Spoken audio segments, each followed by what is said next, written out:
A Mancomunidade do Salnés presentouse en Fitur con 3 novidades. A principal é a orixe de todos os camiños, a nova marca do organismo comarcal que englobará toda a súa oferta turística.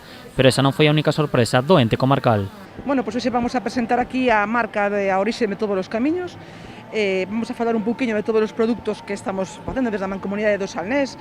Vamos a presentar un novo vídeo da variante espiritual, que é un vídeo que non vai a deixar indiferente a nadie. E logo vamos a presentar tamén o vídeo de Floreano e Monchiña, da orixe ao camiño, non? Vai a ser unha presentación moi sinxela, pero que vai a deixar pegada en quen este aquí e que xa os que tiñan previsto viaxar a nosa comarca van a ter máis ganas de viaxar.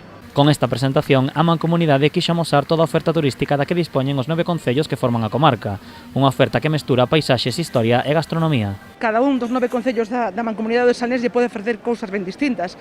A Mancomunidade do Salnés, a nosa comarca, a xente ven a buscar praia, pero tamén ven a buscar unha ruta de senderismo, igual unha siesta baixo un carballo nunha carballeira, as mellores sendas, a ruta da Camelia, os viñedos, turismo de tranquilidade, que, ao fin e ao cabo, despois do que estamos a vivir, é o que nos apetece.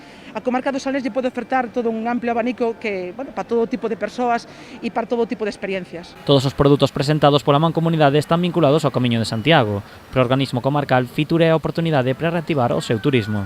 Bueno, Fitur para nós é un lugar obrigado, é o punto central, o epicentro do turismo, non? A nivel mundial, e para nós supón unha felicidade porque estamos iniciando de novo toda a parte de promoción, a parte de promoción internacional, estamos desexando volver á normalidade, claro. Dende a Mancomunidade agardan que o sector do turismo recupere a normalidade canto antes e continuar sendo a comarca máis visitada de Galicia.